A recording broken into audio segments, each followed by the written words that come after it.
You're not lazy, you're not broken, but you are stuck. And unless you understand why, nothing is going to change. Stay with me, because the reason you still feel behind isn't what you think. There's a feeling you carry with you. It shows up late at night, in quiet moments, when distractions fade. It's the feeling that you should be further by now. Not wildly successful, not perfect, just further. More disciplined, more confident, more in control of your life. And the scariest part, you can't explain why you're not.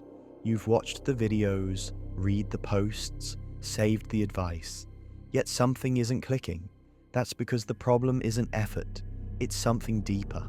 Most people think they need motivation. They don't. Motivation is temporary, cheap, loud. What you're missing is clarity of identity. You don't act like the person you want to become because you haven't decided who you are yet. So you hesitate, you overthink, you wait, and waiting feels productive, but it's a trap. You're not stuck because life is hard. You're stuck because life is comfortable enough. Comfort is dangerous. It doesn't hurt enough to force change, but it drains you slowly. You wake up tired but not desperate, frustrated but not fed up, aware but not committed. So you stay, and every day you stay, your standards quietly lower. Delay has a cost, not immediately, not loudly, but over time. Every time you say, "I'll start tomorrow," you teach your brain that promises don't matter. Every time you avoid discomfort, you strengthen avoidance. And eventually, discipline feels foreign. That's when people say, "I don't feel like myself anymore."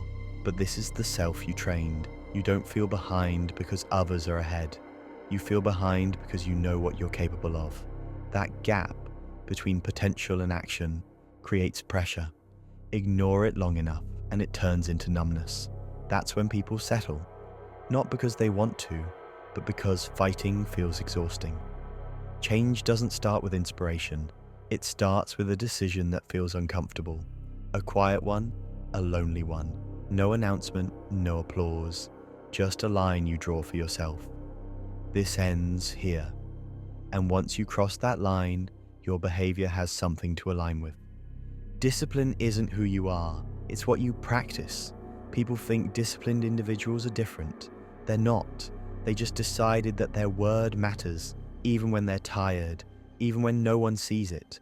Especially then. Every day, you either build trust with yourself or you break it. You build it by doing what you said you would do. You break it by negotiating. "I'll skip today. It doesn't really matter. I'll make it up later."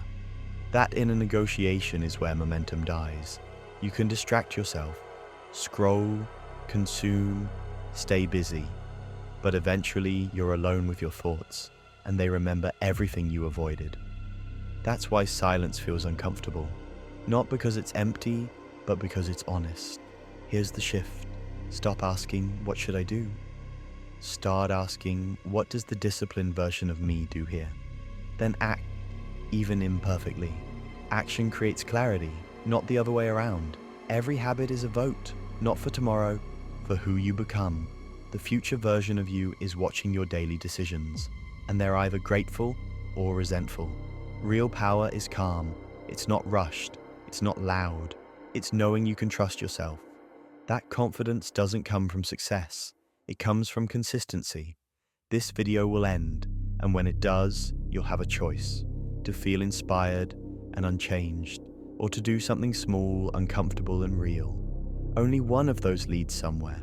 If this felt personal, it's because it was meant to be. Like this video, it helps this reach people who need honesty, not hype. Subscribe if you're building discipline quietly, and if you're ready to stop feeling stuck, leave a comment. Just one word: decided. I'll see you next time.